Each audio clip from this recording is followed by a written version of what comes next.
Goodbye to a legend. Filemon's emotional retirement plus star tributes from Gauff and Keys. The stadium lights glowed softly above center court as the evening settled over Madrid. It was supposed to be just another exhibition match, a friendly showdown, a warm-up, a chance for younger players to share the stage with one of the sport's most beloved veterans. But tonight wasn't normal. Tonight carried a weight that could be felt in the tremble of the air, in the hush of the crowd, in the way even the reporters stood motionless. Because tonight was the final match of Filemón Santiago, the humble Spanish legend whose story had inspired millions. Some called him the artist. Others called him the heart of clay. But to those who knew him personally, players like Coco Gauff and Madison Keys, he was simply File, the gentle soul who had spent 2 decades lifting spirits, giving advice, and proving that greatness didn't always look like thunder or fire. Sometimes greatness looked like kindness. And kindness was what Filemón gave the world every day he stepped onto a court. A career built on heart, not headlines. Filemón never reached number 1. He never held dozens of trophies. He was rarely the favorite in big matches. But he was the player fans travel miles to see. The one who signed autographs for every child. The one who stayed after matches to mentor juniors. The one who smiled even after heartbreaking losses. He played with elegance, but lived with deeper grace. For years, he was a quiet constant of the tennis world, someone who carried the sport like a gentle wave, lifting everyone around him. Then came the injury, a degenerative knee condition. Doctors told him it wasn't a question of if he'd have to stop playing, but when and now. After delaying the hard truth for as long as his heart could bear, the moment had arrived. Filemón had decided that this final match in Madrid, on Spanish soil, surrounded by fans who adored him, would be his last. 2. The backstage moment that shattered hearts. Coco Gauff arrived at the tournament early that night. She had canceled her practice session once she heard the news. Filemón wasn't just a fellow player. He was the one who, years ago at a tournament in Italy, comforted her after a painful first-round loss. She cried in the hallway, thinking no one noticed. Filemón noticed. He sat with her, sharing his own stories of failure, reminding her that losing was not the opposite of winning. It was part of becoming. Coco never forgot. And tonight, she wanted to be there for him the same way he had once been there for her. She found him sitting alone in the locker room, taping his racket handle with the same calm ritual he'd done for 20 years. His hands were steady, but the silence felt heavy. "File," she whispered. He looked up and Coco saw it, the quiet sadness beneath the smile. "You came," he said warmly. "Of course," she breathed. "I wasn't going to let you go out there alone." She walked over and wrapped her arms around him. He closed his eyes, letting the moment anchor him.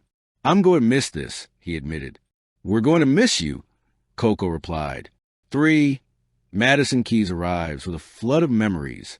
Madison Keys entered moments later, holding an old photo, one of her and Filemón from her teenage years, when he had offered her words of encouragement after she'd lost a crucial junior match. "Look what I found," she said, showing the picture. Filemón chuckled softly. "We both survived bad hair phases," he joked. Madison laughed, wiping her eyes. "You were one of the first players who made me feel like I belonged." "You always belonged," Filemón said. Madison knelt in front of him and held his hands. "I hope you know how much you meant to all of us." His smile trembled.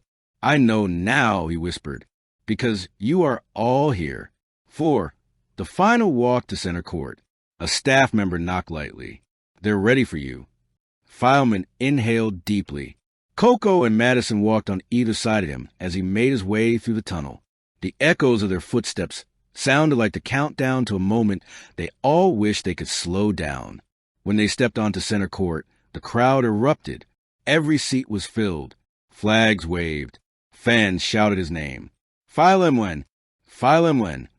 The sound wrapped around him like a warm embrace. He waved softly, moved beyond words.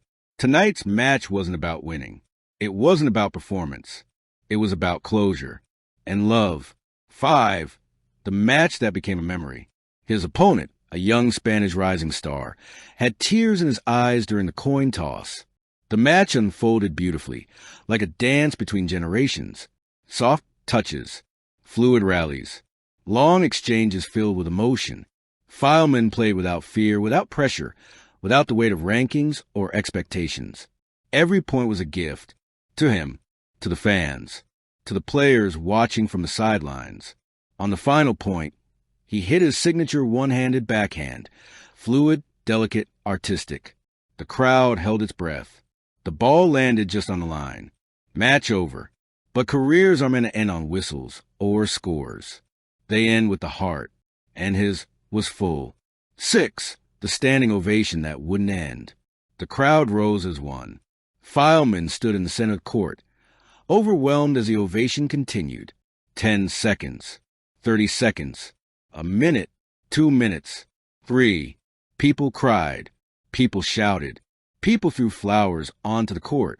Coco and Madison stepped beside him, guiding him toward the microphone set near the net. But before he could speak, Madison shook her head. "No," she said softly. "Tonight we speak first." The crowd cheered louder. 9. Filemón's final words. He stepped to the mic slowly, breathing shallowly as he took in the sight of thousands standing before him. "I thought I would be afraid," he said softly. "But looking at all of you, I feel only gratitude." His voice steadied. "Tennis gave me everything. Not fame, not glory. Something more important." He looked at Coco, then at Madison, then at the younger players watching from the tunnel. "It gave me family." The crowd roared. Filemón continued. "I leave this sport today, not because I want to, but because life says I must. But even when my body leaves the court, my heart never will." He pressed his hand to his chest. "I will always be one of you." The stadium shook with applause. 10. The final lap around the court. Coco and Madison walked by his side as he made a slow lap around the court, greeting fans, touching hands, blowing kisses, receiving flowers. Kids waved signs. Parents cried. Players watched silently from the sidelines. When he reached the tunnel, he turned back one last time. He lifted his racket to the sky. A final thank you. A final goodbye. The crowd answered with love powerful enough to echo long after he disappeared into the tunnel's shadows. 11. A legend walks away, but his impact stays forever. Back in the tunnel, Coco leaned her head on his shoulder. "You did it," she whispered. Madison squeezed his hand. "We're proud of you." Filemón smiled, a tired, emotional, grateful smile. "I'm proud of all of you," he said. "I leave the courts to you now." And as he walked deeper into the hallway, his shadow slowly fading under the tunnel lights, it was clear he wasn't leaving tennis behind. He was becoming its guiding spirit, a legend whose legacy lived not in records, but in hearts. Thank you for watching. Please don't forget to hit the subscribe button, like, and share. Till next time.